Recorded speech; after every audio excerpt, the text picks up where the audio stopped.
Bismillahirrahmanirrahim. Alhamdulillahi rabbil alamin. Wal aqibatu lil muttaqin wala udwana illa 'alal zalimin. Wassalatu wassalamu ala asyrafil anbiya'i wal mursalin sayyidina wa maulana Muhammadin wa ala alihi wa ashabihil mujahidin at-tahirin, amma ba'du. Saudara-saudara kaum muslimin rahimakumullah, manusia selalu berusaha untuk mencapai apa yang menjadi cita-citanya di dalam kehidupan ini. Segala daya dan dana, seluruh waktu dan tenaga, segenap kemampuan dan kekuatan dikerahkan untuk mencapai apa yang dicita-citakan. Ada orang yang di dalam berusaha mencapai cita-citanya tetap berpegang teguh kepada kaidah dan norma-norma yang harus dipatuhinya. Baik itu norma-norma kehidupan bermasyarakat, berbangsa dan bernegara, lebih-lebih lagi itu menyangkut norma-norma kehidupan beragama. Artinya, di dalam mencapai cita-citanya, dia tetap menghormati dan mentaati halal haram, mengenal hak dan batil, tahu mana yang boleh dan mana yang tidak boleh. Tetapi di lain pihak, tidak jarang, bahkan banyak sekali orang-orang yang di dalam usaha mencapai cita-citanya terjebak dalam prinsip menghalalkan segala macam cara untuk mencapai satu tujuan. Tidak ada lagi kaidah dan norma-norma yang harus ditaatinya. Ia tidak peduli dengan halal dan haram. Ia tidak kenal hak dan batil. Ia tidak tahu mana yang boleh dan mana yang tidak boleh. Segala cara dilaksanakan asal tujuan tercapai. Maka lahirlah orang-orang yang mengambil jalan pintas dan potong kompas dalam usaha mencapai apa yang menjadi cita-cita dan tujuan dalam kehidupannya. Begitulah kita lihat dalam kehidupan ini.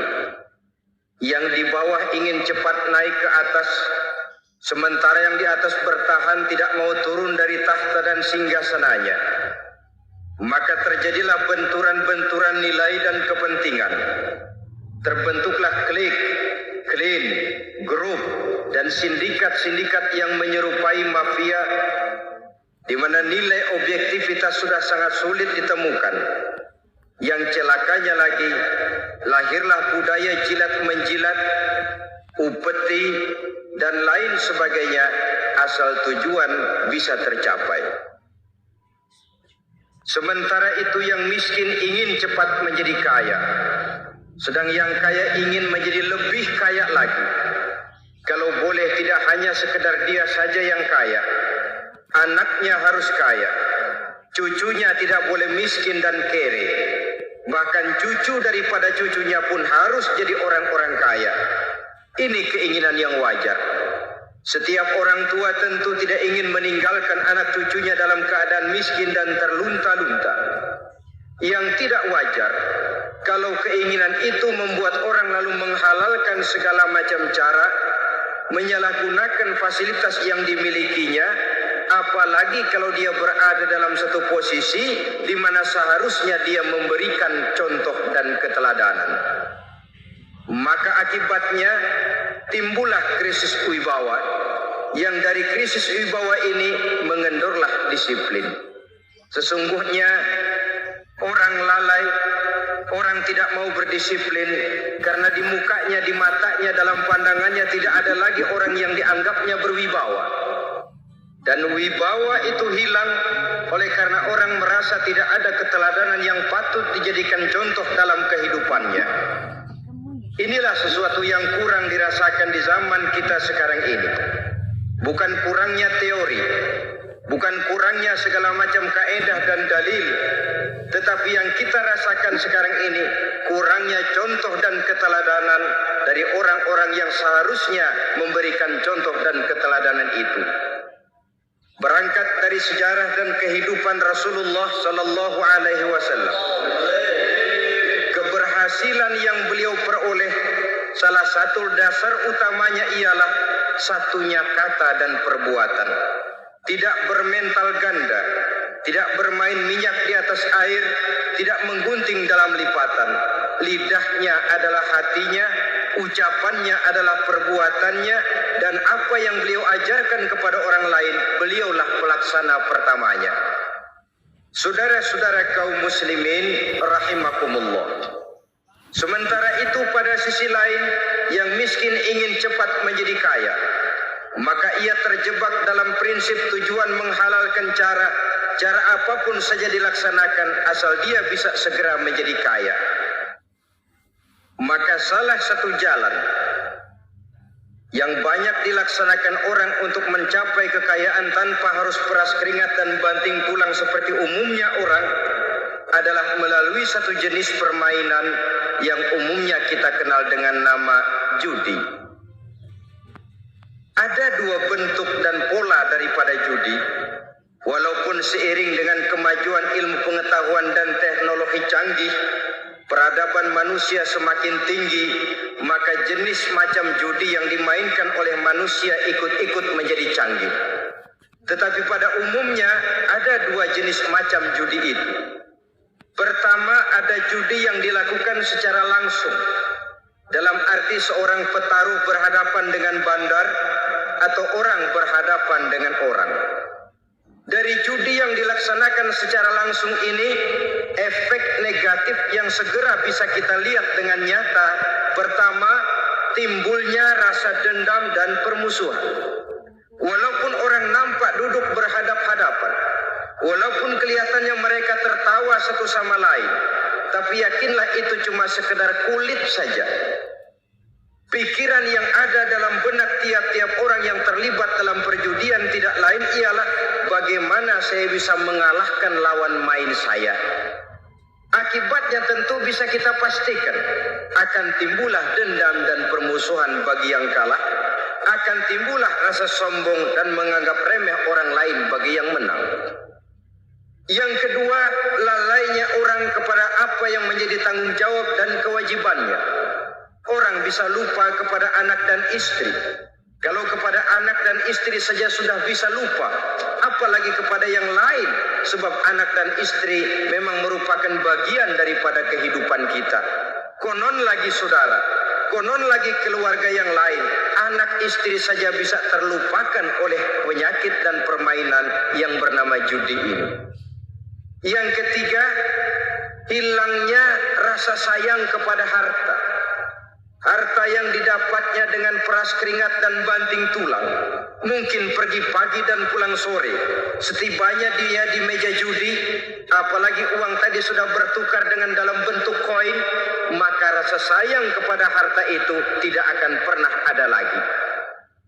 Tetapi saudara-saudara, bagaimanapun juga, judi dalam artian langsung semacam ini hanya melibatkan orang-orang tertentu.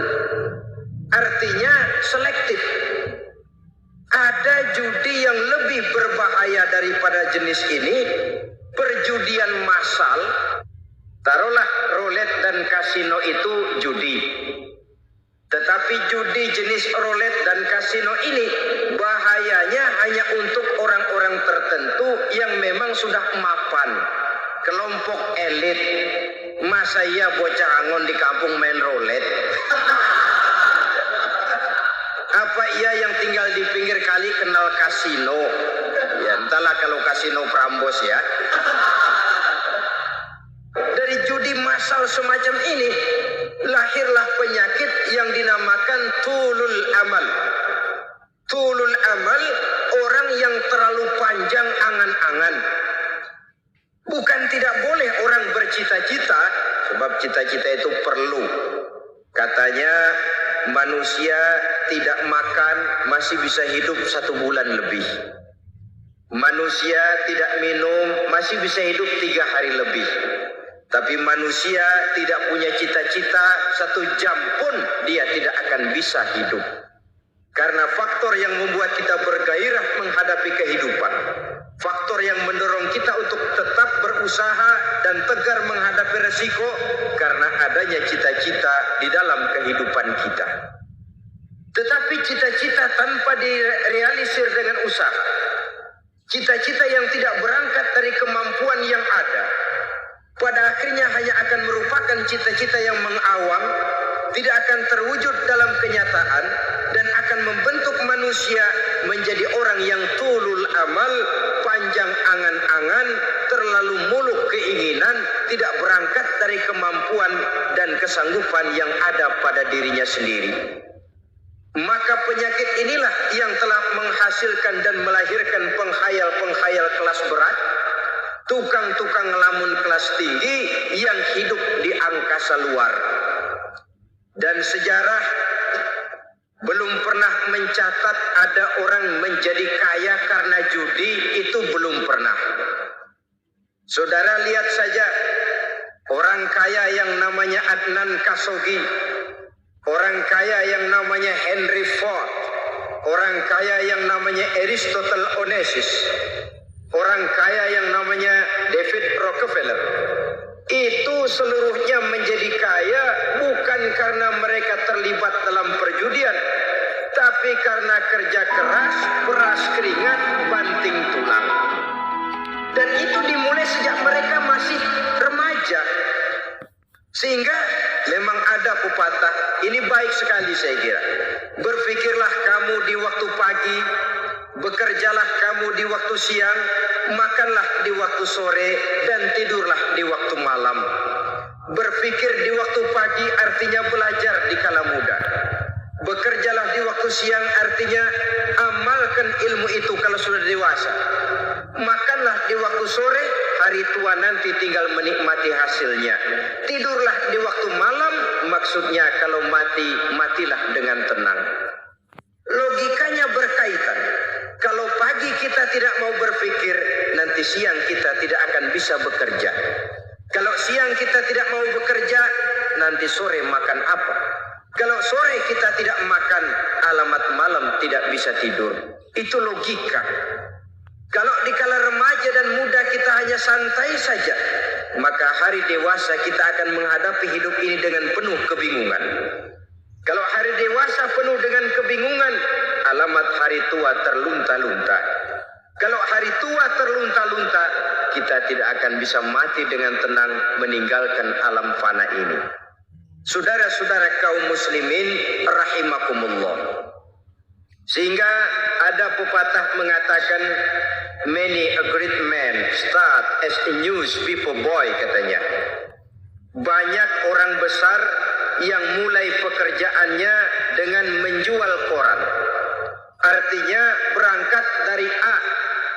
Banyak pengusaha mobil yang memulai pekerjaannya dari tukang cuci mobil. Tapi lalu bertahap dan tegar menghadapi kenyataan. Sehingga proses demi proses dia hadapi dengan tegar, dengan tabah, dengan sabar, dengan ulet, sampai kepada membuahkan hasil. Kita ingin pintas, kayaknya mau, usahanya tidak mau. Senangnya mau, peras keringatnya tidak mau. Ini tentunya akan melahirkan kontradiksi di dalam kehidupan. Maka dari jenis perjudian massal semacam ini, lahirlah penyakit tulul amal, panjang angan-angan, terlalu muluk cita-cita. Bayangkan saja, kalau ini terjadi secara massal, menimpa nasib rakyat kita di pedesaan, yang jauh dari keramaian. Tiap hari mereka didina-bobokkan oleh gambaran tentang akan diperolehnya uang dalam jumlah yang banyak, dengan angka nol yang berentet. Tiap hari mereka melihat angka-angka itu. Mereka lambat laun akan terseret dalam arus tulul amal ini. Panjang angan-angan, muluk cita-cita, hanya dengan mengandalkan meja perjudian. Akibatnya timbul penyakit yang kedua, yang ketiga, yaitu malas berusaha. Orang kalau sudah terlalu asik berkhayal, menghitung bintang di langit, malas berusaha. Kalau ada temannya kerja jadi buruh kasar, bawa hasil yang merupakan jeripaya dan peras keringat dia, 1 minggu bergaji 10-15 ribu, diketawain. Apaan gaji lu 10 ribu, 15 ribu? Entar gua nih kalau ketembus 100 juta, entar. Yang 10 ribu dan 15 ribu keringat orang itu dihina, itu dicela. Tetapi dia selalu menghitung, entar nih gua. Entarnya, wallahu a'lam. Saudara hadirin yang saya muliakan, timbullah sikap malas. Padahal di tengah negara sedang membangun di berbagai bidang kehidupan. Maka sifat malas ini merupakan musuh kita. Baik mengejar kemiskinan, baik mengejar kebodohan dan keterbelakangan kita di sektor-sektor lainnya. Alangkah akan terganggunya roda pembangunan di negara kita ini jikalau sebagian besar rakyat dihinggapi oleh penyakit malas, yang malas ini dilatar belakangi oleh penyakit tulul amal, terlalu muluk angan-angan, yang angan-angan ini dininabobokan oleh keinginan untuk mendapatkan untung yang besar tanpa peras keringat dan banting tulang.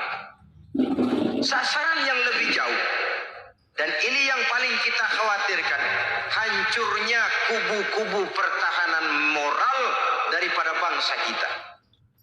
Kita sependapat bahwa lebih penting daripada membangun jembatan adalah membangun manusia yang membangun jembatan. Bahwa lebih penting daripada mengaspal jalan raya adalah membangun mental manusia yang melaksanakan pengaspalan itu. Dengan kata lain, membangun dan mempersiapkan manusia pembangunan.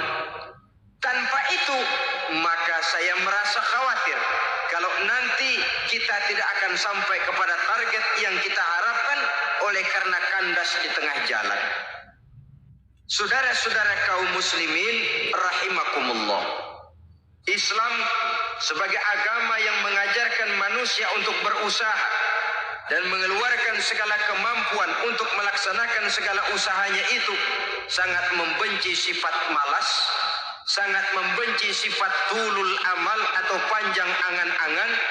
Dan oleh karena judi melahirkan dua sifat itu, Islam sangat menganjurkan pengikutnya untuk menjauhi segala macam jenis perjudian, baik yang terang-terangan maupun yang dilakukan secara samar-samar, tidak ketara, judi canggih sesuai dengan canggihnya teknologi daripada manusia itu sendiri. Ini adalah penyakit yang meracuni masyarakat manusia dari sejak berpribadi, bertetangga, berumah tangga, sampai kepada berbangsa dan bernegara. Dan kasus-kasus yang timbul sudah cukup banyak, yang tidak mungkin lagi kita katakan hanya sekedar bersifat kasuistis, bersifat kasus-kasus kecil saja. Sebelum riaknya naik ke permukaan, marilah kita membuat benteng untuk masing-masing pribadi muslim memelihara dan menjaga diri, jangan terseret dalam permainan yang bernama judi, apapun bentuknya, bagaimanapun cara dan ragamnya. Karena jelas bahayanya lebih besar daripada manfaatnya. Taruhlah kita barangkali kemarin-marin hanyut dalam arus perjudian, tetapi hendaknya kita bisa mengambil pelajaran bahwa seorang mukmin adalah seorang yang apabila dia melakukan kesalahan, dia segera sadar, dijadikannya pelajaran untuk tidak diulanginya lagi pada masa-masa yang akan datang. Dengan sikap semacam itu, kita tidak lagi akan mengulangi kesalahan-kesalahan lama, dan grafik kehidupan kita dari hari ke hari akan makin menunjukkan hal-hal yang baik dan positif adanya. Saudara-saudara kaum muslimin rahimakumullah, kalau ABRI masuk desa, rakyat beruntung. Kalau jaksa masuk desa, rakyat bahagia. Kalau koran masuk desa, rakyat ikut jadi cerdas. Tapi kalau judi masuk desa, rakyat kiamat. Pembangunan akan terbengkalai. Roda perekonomian akan lesu. Karena mestinya orang membelanjakan uang untuk sesuatu yang dia perlukan. Akhirnya dia belanjakan untuk sesuatu yang dia tidak perlukan. Karena gambaran, khayalan akan mendapat keuntungan yang jauh lebih besar lagi. Padahal istilah orang-orang tua kita dulu, lebih baik makan singkong betulan daripada makan roti ngimpi. Artinya, uang yang 1.000-2.000 rupiah itu lebih baik dibelikan beras, dimasak, makan bersama anak dan istri, terasa nikmat dan halalnya, ketimbang beli kertas lalu ngelamun, menghayal, menghitung yang bukan-bukan. Itu kertas dibolak madep ulon, dibolak madep mudik, diputar sana, diputar sini, akhirnya palaknya ikut muter. Kira-kira apa yang cocok? Masih belum puas kertas dilihat, orang gila ditanyain. Sudah tahu waras, orang gila yang ditanya. Masih belum puas nanya orang gila, tidur di kuburan. Allahu Akbar. Padahal di rumahnya tempat tidurnya empuk, hangat, nggak ada nyamuk. Kuburan, tidur di kuburan.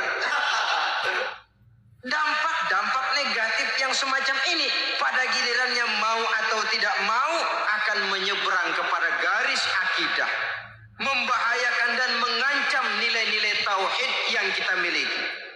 Sudah kertas dibolak-balik tidak puas, orang gila ditanya. Orang gila ditanya belum maram, tidur di kuburan. Barangkali ada bisikan.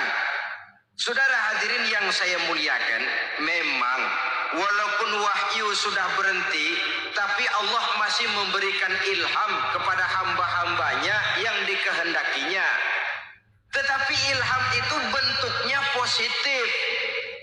Kalau saudara pagi-pagi berniat, tahu-tahu datang pikiran nanti malam mau ngaji, itu namanya ilham. Kalau saudara sedang merenung, tahu-tahu datang pikiran, saya mau sedekah, itu namanya ilham. Bentuknya positif. Tapi kalau ngelamun, tahu-tahu datang pikiran, nomor sekian pasang, itu bukan ilham, itu belis.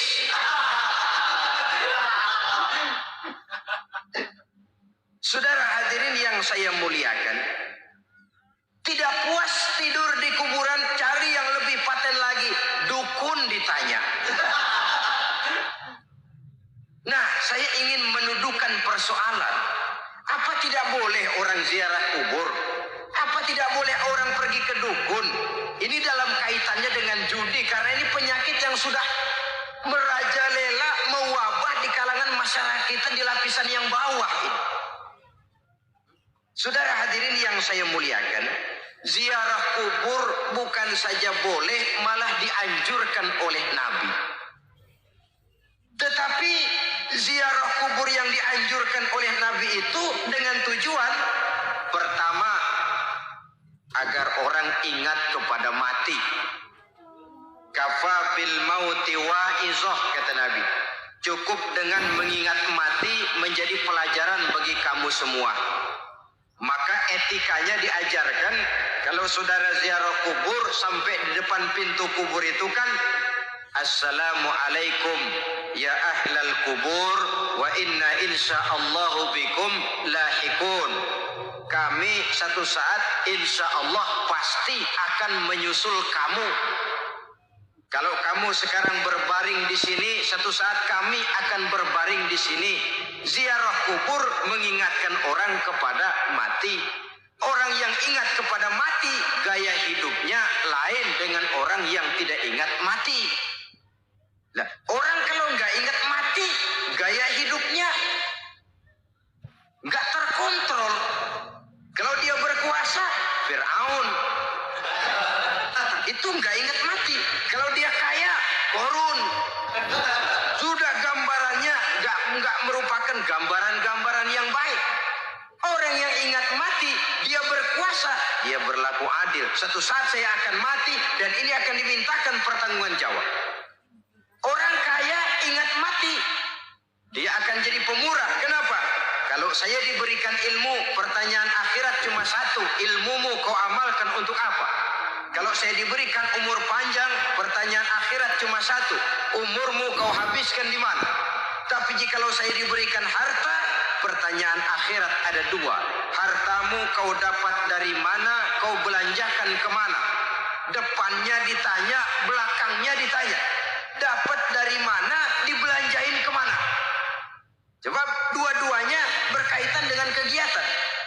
Kadang-kadang dapatnya dari jalan yang baik, tapi keluarnya ke tempat yang tidak baik, itu pun tidak betul. Atau dapatnya dari yang tidak baik, tapi dibelanjakan untuk yang baik, itu pun tidak bisa diterima.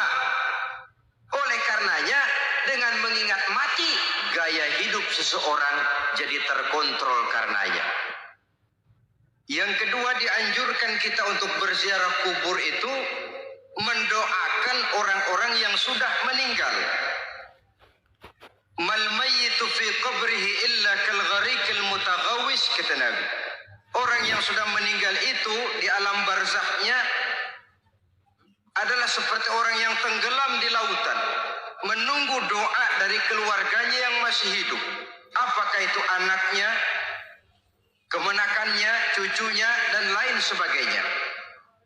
Adapun yang kalau kita ziarahi itu kuburnya orang-orang yang kita tahu merupakan orang soleh, orang yang berjiwa bersih, yang kita kenal ketakwaannya kepada Allah Subhanahu wa Ta'ala, tidak ada salahnya kita bertabarruk, asal jangan dengan satu keyakinan bahwa dia secara mandiri bisa mendoakan kita.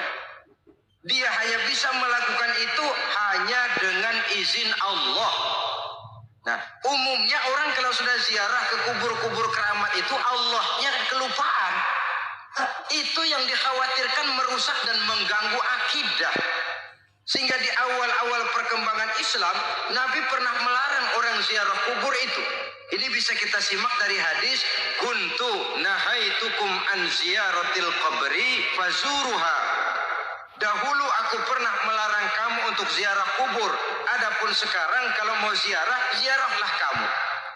Kata-kata dulu aku pernah melarang kamu itu menggambarkan bahwa pada permulaan perkembangan Islam, nilai keimanan para sahabat masih rapuh, masih lemah, masih memerlukan pembinaan.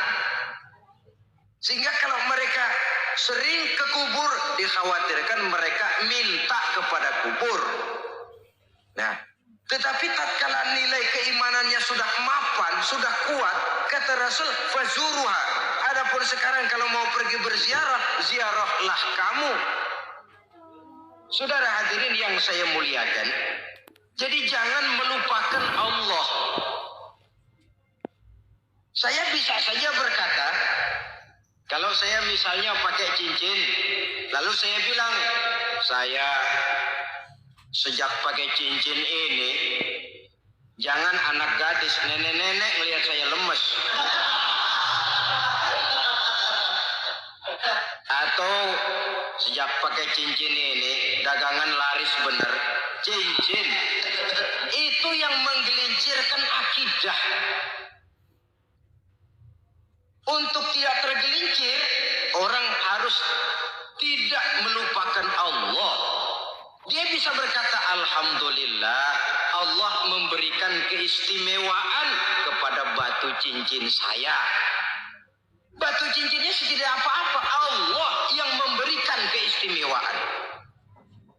Ini dalam bentuk yang langsung, dalam bentuk yang tidak langsung kita bisa lihat misalnya, kalau petani ditanya, ini bisa panen besar ini rahasianya apa? Pak, oh pupuk urea, pupuk urea. Nah, Allah nomor 16. Seorang petani yang baik keimanannya, dia akan berkata, kami bisa panen besar karena izin Allah. Lah, kalau pupuknya mah pakai pupuk urea, izin Allahnya dahulu. baru kemudian pupuknya nyusul. Jadi sebenarnya bukan cuma pergi ke dukun yang bisa merusak keimanan, pergi ke dokter juga bisa loh merusak keimanan. Kalau berkeyakinan bahwa dokter itulah yang memberikan sembuh, kenapa akidah saudara tidak tergelincir karenanya? Dokter hanya memberikan obat dan resep sembuh. Sembuh itu datangnya dari Allah. Ini yang diungkapkan lewat lisan Nabi Ibrahim alaihissalam. Wa idza maridtu fahuwa yashfini. Apabila aku sakit, dialah Allah yang memberikan sembuh. Memberikan sembuh. Jangan juga menyalahartikan ayat ini. Ada ayat begini sakit terus nekat. Udah nggak usah berobat dah, emang penyakit dari Tuhan. Ntar waktunya baik ya baik ya. Udah ampek terus dah.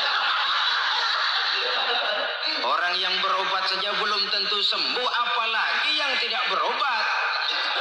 Sama juga orang nggak sembahyang kita ajakin ngotot. Lu juga yang sembahyang belum tentu masuk surga katanya. Lah yang sembahyang belum tentu masuk surga, bagaimana cengoran lu yang nggak sembahyang?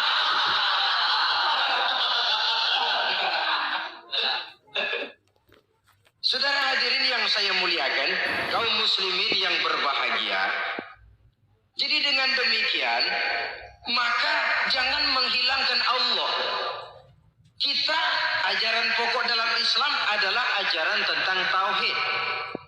Nah, tauhid ini menyangkut mengesahkan Allah, baik di dalam zatnya, baik di dalam sifatnya, baik di dalam perbuatannya, baik di dalam beribadah kepadanya. Tauhid dalam ibadah itu ada. Tauhid dalam zat artinya zat Allah itu tidak tersusun, tidak terdiri dari bagian-bagian yang bisa dipecah-pecah.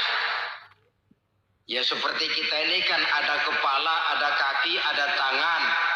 Allah tidak tersusun zatnya dari bagian-bagian. Esa zatnya tidak bisa dibagi-bagi. Esa sifatnya artinya Allah itu sifatnya tidak pernah berubah.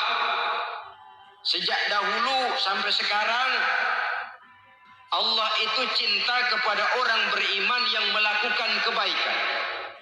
Dan Allah benci kepada orang kufur yang melakukan kejahatan. Mustahil satu saat Allah berubah. Orang kufur yang berbuat kejahatan didemenin, orang mukmin yang berbuat kebaikan dikeselin. Misalnya tahun 2000 Tuhan giliran jengkel sama orang mukmin. Itu mustahil, dia esa di dalam sifatnya.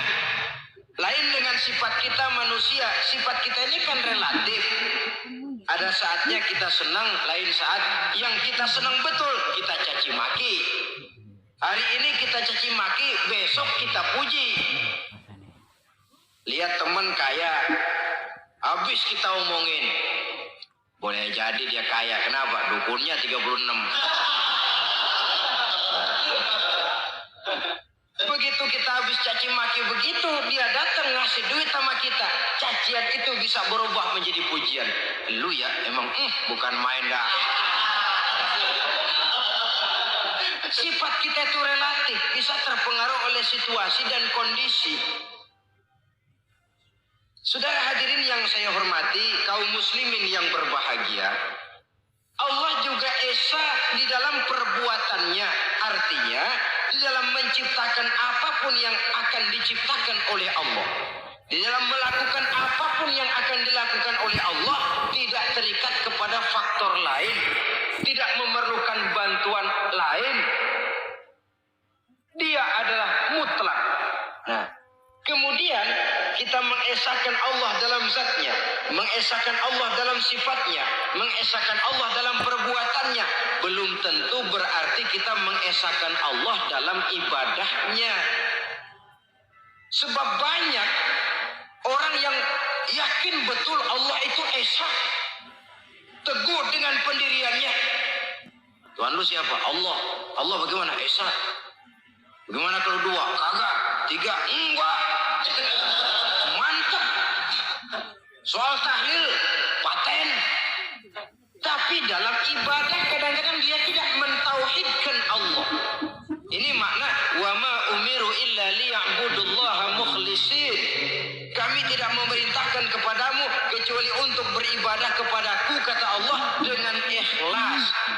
beribadah kepada Allah dengan ikhlas itu artinya apa? Beribadah hanya untuk Allah saja.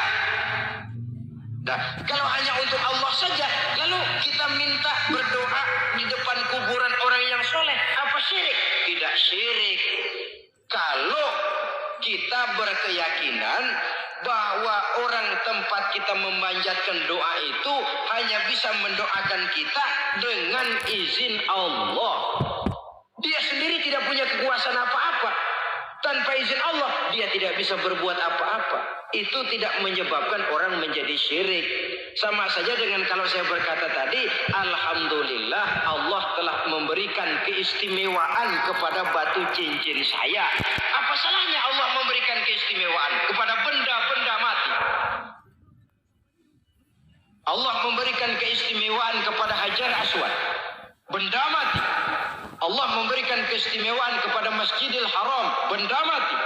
Allah memberikan keistimewaan kepada Ka'bah, benda mati. Orang tawaf keliling Ka'bah, sembahyang di Masjidil Haram, sujud menghadap kepada Ka'bah. Apakah jadi syirik? Tidak. Kita tidak menyembah Ka'bahnya, kita menyembah yang punya Ka'bah itu. Nah, di sini kita lihat bahwa fungsi Ka'bah hanya merupakan wasilah. Tapi kalau Allahnya kita hilangkan, jadilah kita penyembah batu. Hanya saja batu itu berbentuk 4 bernama Ka'bah. Sa'i, orang yang melaksanakan haji, lari-lari antara Safa dan Marwah, amalan apa itu? Seakan-akan kita menghormati bukit-bukit, gunung-gunung. Tapi bukan itu yang kita tuju dalam pelaksanaan sa'i. Yang kita tuju adalah ini perintah Allah. Allahnya yang diutamakan. Maka hal semacam ini tidak menyebabkan orang menjadi syirik dan tergelincir dari tauhid. Tapi kalau ziarah kubur dengan niat cari buntutan, cari nomor yang cocok, ini niatnya saja sudah salah. Nah, kalau berangkat dengan niat yang salah, sampai di sana saya yakin, seyakin-yakinnya amalannya pasti salah. Lah, kubur yang diziarahin bukan kubur orang soleh. Yang mana ada orang soleh ngasih kode buntut. Ada juga orang salah, bukan orang soleh itu. Kadang-kadang dia nggak tahu kuburan siapa, nongkrong aja di situ. Memang sulit, saudara-saudara. Mental ya, namanya mental. Kalau memang mental sudah mental judi, apa saja bisa dijudiin. Jadi orang nggak perlu sebenarnya pemerintah terlalu gini, nggak usah. Kembali saja kepada mental. Kalau mental memang sudah mental judi, apaan aja bisa dijudiin. Pulang tengah malam nabrak babi, babi yang keluar nih.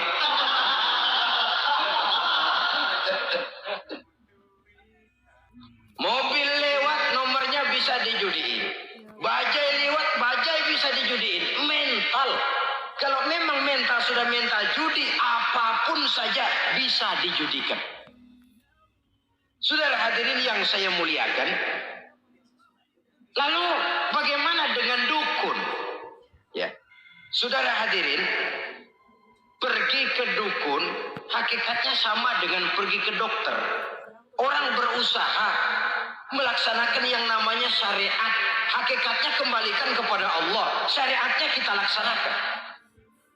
Tetapi, yang pertama saudara harus tahu betul dukunnya itu bayang apa enggak, agamanya kuat apa enggak. Sebab ya tentu tidak ada dukun yang jelek, karena pada umumnya penyakit dukun itu kan nyohor, iklan lewat koleha-kolehanya. Kita bisul kecil datang, kita dukun, ini si kecil kemarin bisul kayak kelapa 5 menit baik. 5 menit padahal kemarin kagak ada yang datang. Diolah sedemikian rupa supaya orang mantap. Jadi jangan asal sembarangan. Kadang-kadang lihat potongan dukunnya aja kita ngeri. Mukanya sudah kremot, nggak pernah tersentuh air wudhu. Jangankan air wudhu, mandi aja jarang. begini yang dipegang mati-matian, yang dipercayai habis-habisan, akan kita kemanakan tauhid kita ini? Apalagi kalau perginya sudah dengan niat mencari nomor yang jitu. Itu saya katakan lagi tadi, berangkat saja sudah dengan niat yang salah. Orang berusaha silakan. Sama juga kita ke dokter. Oleh dokter kan setelah diperiksa penyakit kita, lalu dianalisa, oh ini penyakitnya ini. Kemudian diberikan obat. Lah, obat itu kan tentu ada aturan minumnya tuh. Yang kapsul ini sehari 3 kali, yang tablet ini sehari 2 kali. Kalau kita minumnya kelebihan, overdosis namanya. Saking pengen cepet baik, sekali minum 10 tablet. Ya memang nggak sakit-sakit lagi, tapi nggak hidup sudah. Habis. Kita pun dalam melaksanakan amalan hidup beragama begitu. Saudara datang kepada kiai, orang-orang soleh, meminta amalan, wiridan, itu jangan sampai overdosis. Tidak sesuai dengan kemampuan pribadi. Masih SD sudah minta matematika kelas SMP, celeng. Baru SMP sudah minta diajarkan filsafat kelas perguruan tinggi, semaput. Kenapa? Daya tampungnya nggak kuat. Emang ukuran secangkir, minta di sini seember, ya luber. Lebihnya nggak cukup. Kenapa? Yang diberikan, yang diamalkan tidak sesuai dengan makomnya, tidak sesuai dengan kemampuan yang ada pada dirinya. Saudara hadirin yang saya muliakan, akhirnya apa? Mencelakakan dirinya sendiri, ngawur. Baru sembahyang seminggu udah ngaku ketemu malaikat. Sembahyang ditemenin malaikat lah, sembahyang baru seminggu mulai. Tuh malaikat iseng amat. Ya walaupun kalau Allah izinkan tidak mustahil, tapi kan tidak logik. Orang yang melaksanakan ibadah puluhan tahun memerlukan riyadhah dan latihan, khusyuk dan tawadhu, penuh tazallul, merendahkan diri di hadapan Allah, belum tentu mendapat karunia yang semacam itu. Saudara hadirin yang saya muliakan, jadi dengan kata lain, yang pertama, lihatlah dulu kualitas dukun yang akan saudara datangi itu. Ini kualitas black apa kualitas white? Aspal apa cat putih? Sehingga jangan sampai kita salah pilih. Sebab biasanya orang kalau sudah hanyut di kali, rumput pun dia pegangi. Dia tahu kalau rumput tidak akan bisa menahan bobot badannya, tapi karena posisinya posisi terjepit, rumput pun dia pegang. Ini satu gambaran psikologis betapa orang dalam keadaan panik, kepepet, kejepit, yang tidak mestinya dipegang pun akan dipegangnya juga. Walaupun dia tahu itu tidak akan bisa menahan bobot badannya, namun dipegangnya juga. Oleh karenanya, yang pertama, lihat dulu kualitas dukunnya. Yang kedua, saudara-saudara, jangan berkeyakinan bahwa dukun itulah yang memberikan permintaan saudara. Si dukun hanya bisa dengan izin Allah. Nah ini kuncinya. Kalau izin Allahnya dihilangkan, dan ini yang jarang. Biasanya kalau kita diajak ke dukun, di sono aja no paten banget. Abah anu, abah ini, abah anu, abah. Lah, lalu pikiran kita kan terfokus. Dikala itulah kita mulai menyampingkan Allah. Di situ yang dikhawatirkan nilai tauhid kita jadi tergoyah karenanya. Bahwa orang yang kita datangi, yang kita kenal kesolehan dan ketakwaannya, hanya bisa memberikan pertolongan dengan izin Allah. Dengan izin Allah dia doakan kita dan doanya kabul. Dengan izin Allah dia penuhi hajat kita dan hajat kita jadi terlaksana, jadi kenyataan dengan izin Allah. Sebab Allah itu memberikan keistimewaan. Ada waktu istimewa, ada tempat istimewa, ada jam istimewa. Kenapa sih sedekah hari Jumat dengan sedekah hari Kamis pahalanya kok lebih besar hari Jumat? Karena itu waktu istimewa. Kenapa untuk sembahyang sunnah dianjurkan sepertiga malam yang terakhir? Karena itu waktu istimewa. Kenapa doa di Multazam, di dekat Hajar Aswad, di Hijr Ismail, di Raudhah dikabulkan Allah? Karena itu tempat istimewa. Memang kadang-kadang ada orang berkata, kalau mau berdoa kenapa mesti di kuburan wali? Di rumah juga berdoa, Tuhan dengar. Betul. Tuhan dengar, bahkan tidak berdoa pun Allah tahu isi hati kita. Tapi soal dikabulkan atau tidak, itu hak Allah. Dan Allah memberikan fasilitas kepada tempat-tempat tertentu dan istimewa. Dan itu diajarkan oleh Nabi. Di Raudhah perbanyak doa. Kenapa? Itu tempat yang mustajabah. Artinya Allah memberikan keistimewaan kepada tempat-tempat tertentu.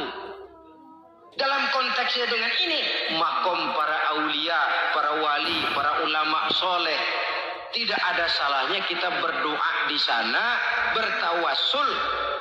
Bukan meminta kepada si kiai, bukan meminta kepada si ulama, bukan meminta kepada si wali, meminta kepada Allah. Melalui tempat yang orangnya kita yakin dekat dengan Allah. Walaupun Allah tidak memerlukan perantara, itu jelas. Allah tidak memerlukan calo, memang. Tapi Allah menyediakan waktu dan tempat-tempat istimewa. Itu harus kita manfaatkan untuk mendekatkan diri dan berdoa kepadanya.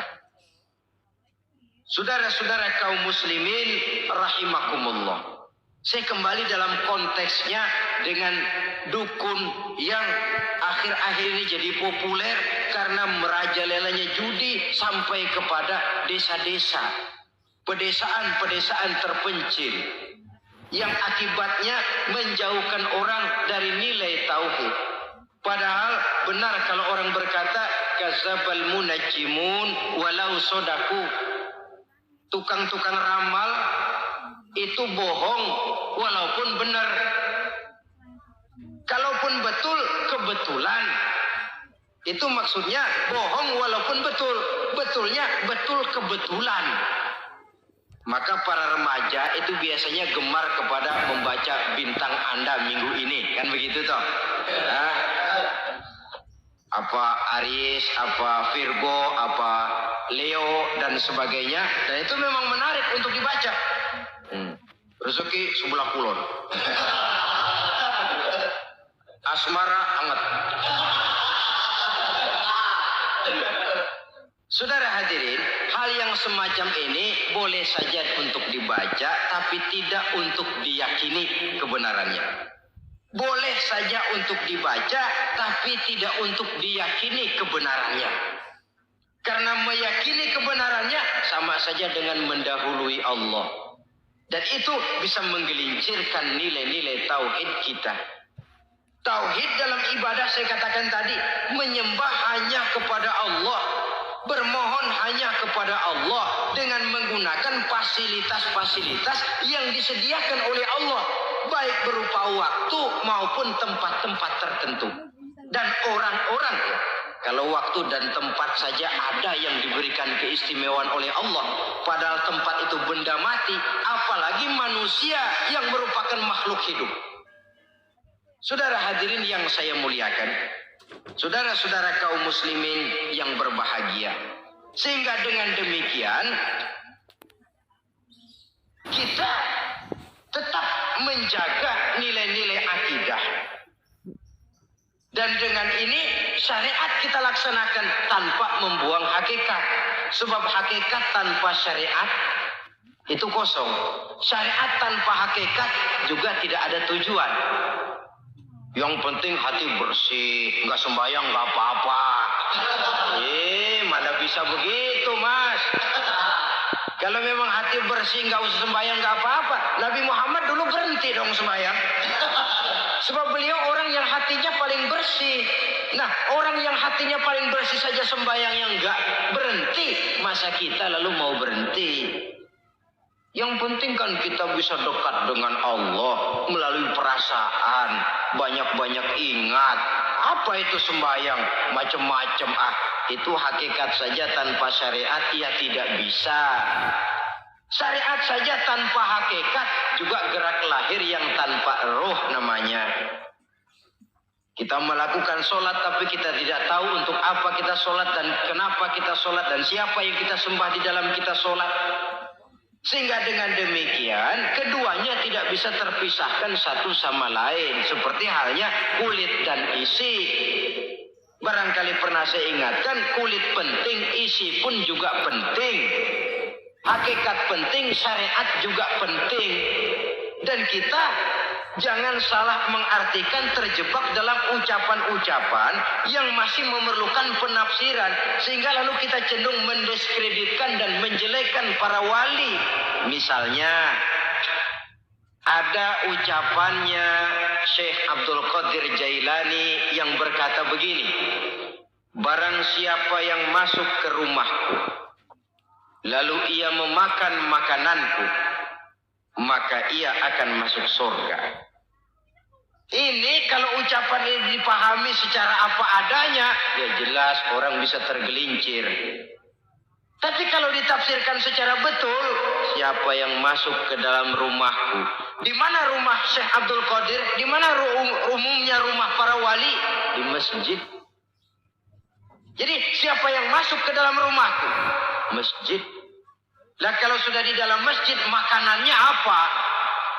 Getuh.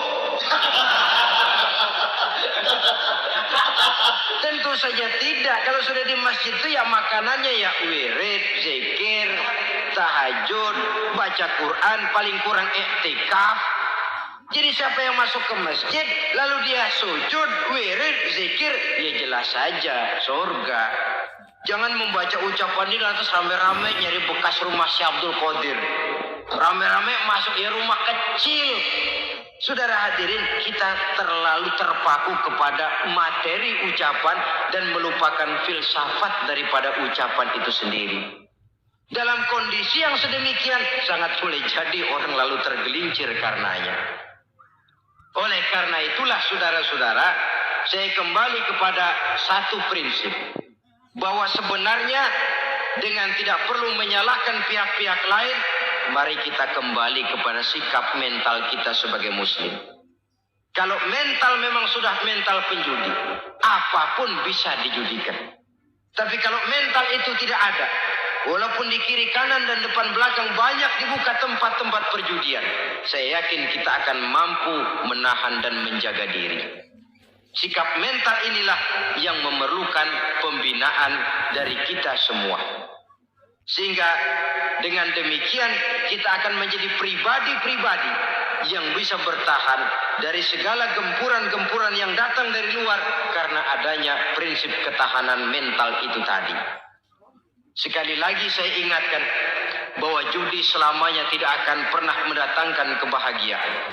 Judi tidak akan membuat orang menjadi kaya. Judi tidak akan membuat orang makin akrab berteman dan bersaudara. Yang jelas, judi melahirkan permusuhan dan dendam, membangkitkan rasa malas, memulukan angan-angan tanpa mau peras keringat dan banting tulang, melalaikan orang dari tanggung jawab dan kewajibannya, membuat ia lupa kepada anak, istri dan seluruh keluarganya, dan pada akhirnya dia akan terjebak dalam satu permainan yang makin menjauhkan dia dari proses kesadarannya sebagai manusia. Sebagai uraian penutup, marilah kita renungi firman Allah dalam Al-Baqarah ayat 208. A'udzubillahi minasyaitonir rajim. Ya ayyuhalladzina amanu dukhulu fis silmi kafah wa la tattabi'u khutuwatis syaitan innahu lakum aduwwum mubin. Hai orang-orang yang beriman, masuklah kamu ke dalam keselamatan. Masuklah kamu ke dalam Islam secara keseluruhan. Jangan kamu mengikuti jejak-jejak setan, karena setan adalah musuhmu yang nyata dan jelas. Judi termasuk jejak-jejak yang ditinggalkan oleh setan untuk diikuti oleh kita agar kita mendapatkan kesengsaraan baik di dunia, lebih-lebih di akhirat nanti. Semoga Allah selamatkan kita. Allah selamatkan seluruh bangsa kita dari penyakit-penyakit judi yang melahirkan efek-efek negatif dalam kehidupan. Terima kasih atas perhatian saudara.